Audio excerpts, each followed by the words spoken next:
ചിക്കനും ബീഫും അവിടെ നിൽക്കട്ടെ, നമുക്കൊരു അടിപൊളി പരിപ്പ് കറി തയ്യാറാക്കാം. പരിപ്പ് ഇവിടെ ഉപ്പ് മാത്രം ചേർത്ത് വേവിച്ച് വെച്ചിട്ടുണ്ട്. ഇനി നമുക്കൊരു പാത്രം അടുപ്പത്തേക്ക് വെച്ച് വെളിച്ചെണ്ണ ഒഴിച്ച് അത് കടുക് പൊട്ടിച്ചെടുക്കാം. ഇനി നമുക്ക് വെളുത്തുള്ളി ഇഞ്ചിയും കൂടി ഇട്ട് നന്നായി മൂപ്പിച്ചെടുക്കാം. 2-3 പച്ചമുളകും ചേർത്ത് കൊടുത്തിട്ടുണ്ട്. പിന്നെ നമുക്ക് ഒരു വലിയ ഉള്ളി ചെറുതായി കട്ട് ചെയ്ത് വെച്ചതും കൂടി വേവിച്ച് വാട്ടിയെടുക്കാം. ഇനി ഒരു തക്കാളിയും കൂടി ഇട്ട് കൊടുത്ത് നന്നായി വഴറ്റിയെടുക്കാം.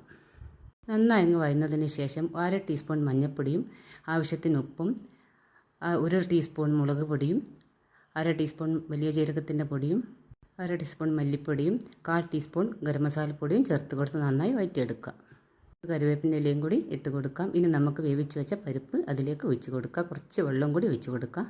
നന്നായി തിളച്ചതിന് ശേഷം നമുക്ക് കറിവേപ്പിൻ്റെ ഇലയും മല്ലി ഇലയും ചേർത്ത് കൊടുക്കാം. പിന്നെ 1/2 ടീസ്പൂൺ കസൂരി മെത്തിയും കൂടി ഇട്ട് കൊടുത്ത് നന്നായി ഒരു 10 മിനിറ്റ് അടച്ച് വെക്കാം.